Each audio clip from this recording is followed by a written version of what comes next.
on Monday, I was sitting in a room full of thousands of people, and I watched a film of old war memorials and grave sites.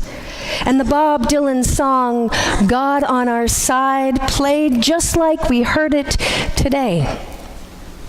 The difference was that the people in that room weren't as homogeneous as we are this morning.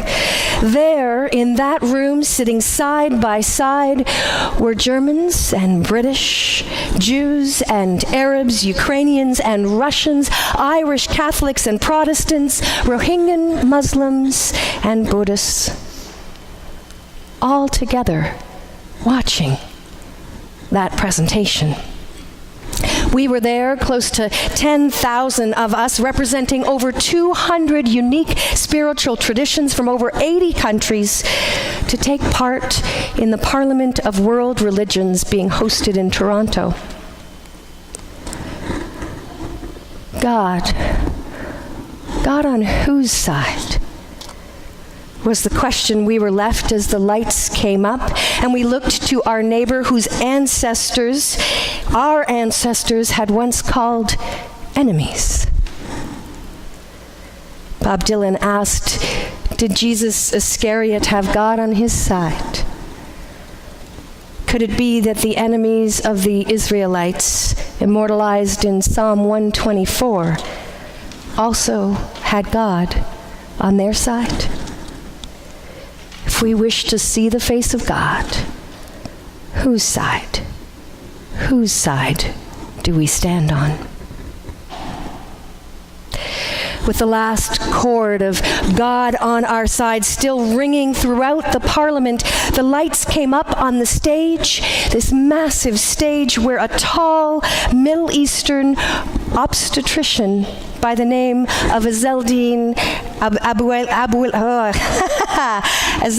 Abuelaish stood. I said it right every other time. And he began his speech by saying, "The cry of a newborn baby is the cry of hope and new life, and you cannot distinguish between the cry of a Jewish, Palestinian, or Christian newborn. The baby is born free, and we must provide life so to stand for the freedom of all."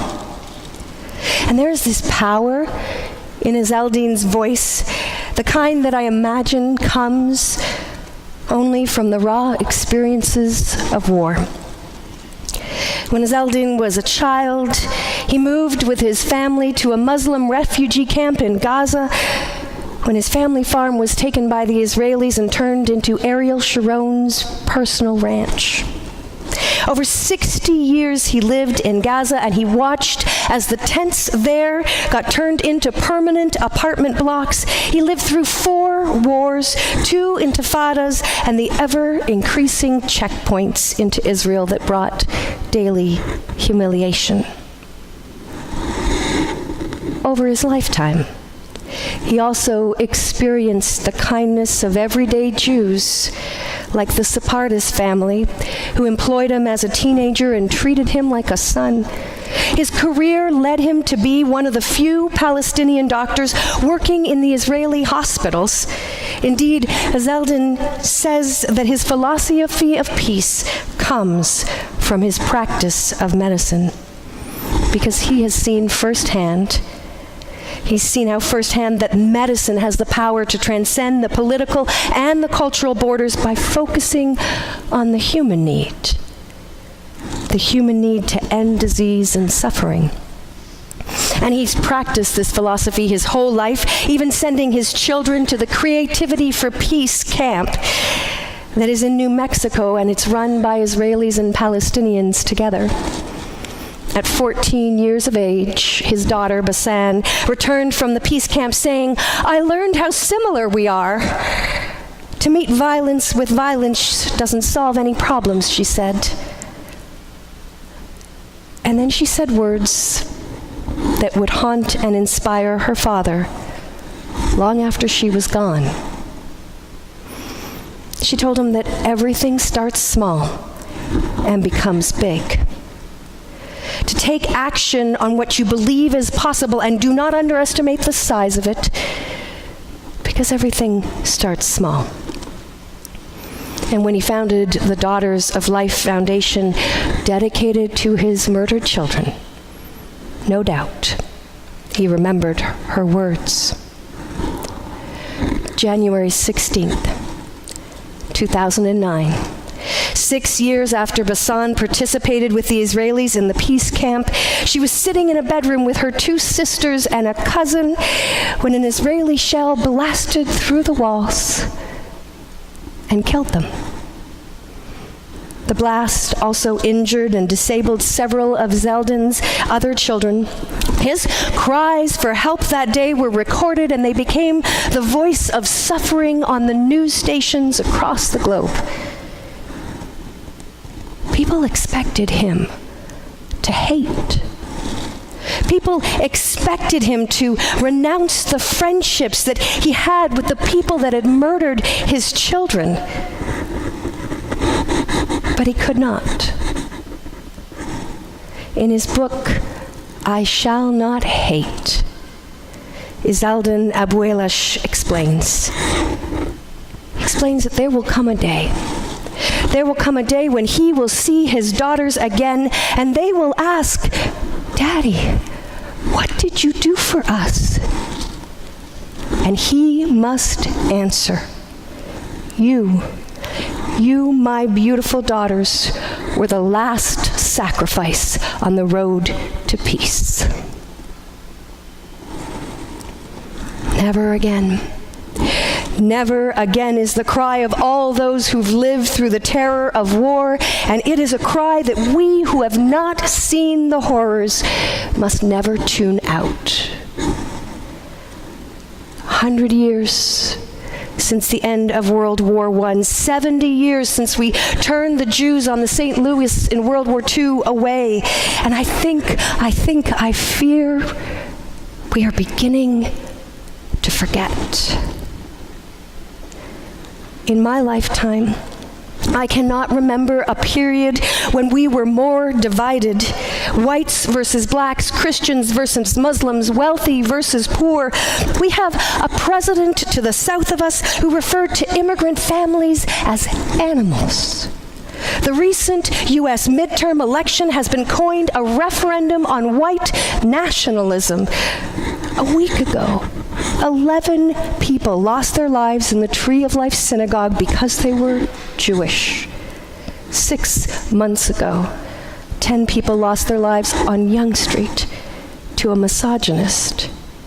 And last year, 6 people in a Quebec mosque lost their lives because they were Muslim. In Canada, we have at least 2 provincial governments dog whistling to the racists, and just last month, 25,000 people, enough to fill a stadium, 25,000 people gave their vote for Toronto mayor to a neo-Nazi named Faith Goldie, who publicly declared that we must secure a future for white children. On November 11th, we cannot say never again in any meaningful way if we fail to examine the root causes of war. The social scientists know that the mechanism of war begins with the creation of an us and a them. The systemic othering of the out-group lowers our empathic responses and makes it possible for us not to care when something bad happens to them. We redistribute resources in unjust ways because we deserve, and they do not. We cut ourselves off from their stories because we do not want to be reminded of their humanness. I learned how similar we are, said a surprised Basan after spending a week at peace camp with the Israelis and the Palestinians. Izzeldin believes that the greatest weapon of mass destruction is the hate that pours into our souls like toxin. And as a doctor to the core, Izzeldin prescribes human connectedness and relationships as the antidote to war. So he stands on a stage in front of thousands of religious people from over 80 countries, and he begs us to get to know and heal one another. The Quran says that those who will stand beside the sick and care for them will pass Allah's test. And this will sound familiar to Christians who have read Matthew 25. Lord, when did we see you? To see the face of God, the barriers between the lovable and the untouchable must come down. For God is on the side of healing and hope. The barriers to peace are the same ones that Jesus outlined in his story of the sheep and the goats, where some have food and many go hungry. There can be no peace. Where some are sick and others care not, there can be no peace. Where some are imprisoned and others are free, there can be no peace. Where all are strangers instead of siblings, there will never be peace. The theme for the 2018 Parliament of World Religions was Promise of Inclusion, Power of Love, Pursuing Global Understanding, Reconciliation, and Change. 10,000 people from 200 spiritual traditions in 80 countries looking to understand and reconcile with one another. Feels like the winds of God blowing a mustard seed of hope into our midst.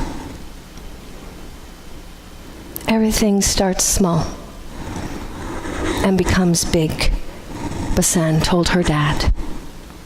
Take the action you want to believe is possible, and do not underestimate the size of it. Everything starts small. On Saturday, I took a break from the Parliament to follow Basan's advice. I joined many of you sitting here in the pews to stand in the rain outside the city shul. We stood shoulder to shoulder with Muslims, wrapping our bodies around the synagogue in an act of solidarity with our Jewish siblings. True. These are days of division, and we must inoculate ourselves against the hate that pours forth from the frightened and angry people with the whispers of our ancestors and our neighbors who beg us not to forget, with the companionship of the Prince of Peace. We must live out the promise of never again. One simple act of healing and reconciliation at a time. Amen.